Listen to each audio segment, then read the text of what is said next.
Technology Review covers the technologies that matter and explains their practical impact to a global audience of 4.6 million people. But it's our subject matter that is the blessing.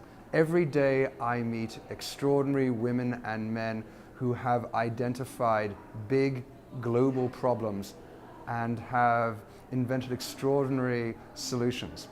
Solutions like how to provide energy to the 9 billion people who will be alive on the planet in 2050, how to distribute education cheaply and effectively to parts of the world where education doesn't exist, how to provide clean water, how to cure cancer, how to cure dementia, how to allow us to communicate in different ways. Think of a problem, no matter how large it is. And at Technology Review, we believe that at least part of the solution is through technology. And it's my job and the job of my staff to find the best solutions to the big, pressing global problems that we face. Technology Review is the oldest technology publication in the world. We're wholly owned by MIT, and we were founded in 1899.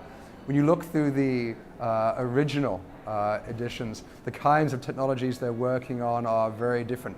Alternating current versus, DC. In the 20s and 30s, they're talking about what the road system might look like. But all through the history of Technology Review, there is a common thread, which is a kind of blissful excitement about how no problem is too large not to be at least theoretically soluble by the innovations of humanity. But there's also a very pragmatic thing about technology, which has always been the case. Innovation is not invention. Innovation exists in a market context, however generalized.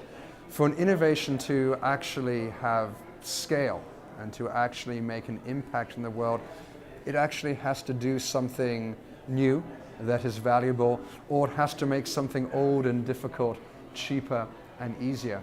So a question we always ask is not just, is the solution clever, but is the solution economical? So let me give you an example. So we all want the cleanest energy that we can find.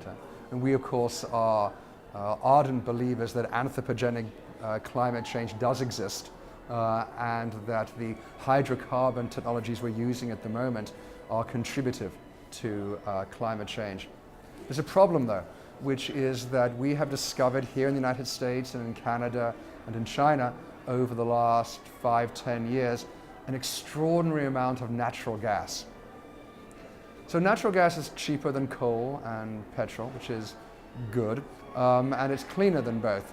But it's so much cheaper than existing hydrocarbons and so much cheaper than solar solutions and wind and nuclear that it's made it very difficult to imagine how any existing alternative energy is going to compete with natural gas.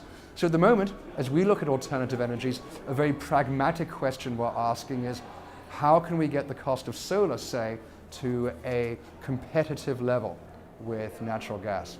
That's about 10 cents a levelized kilowatt hour, and it's going to require entirely novel technologies that we can't even imagine today. New ways of manufacturing solar cells, perhaps using entirely new materials.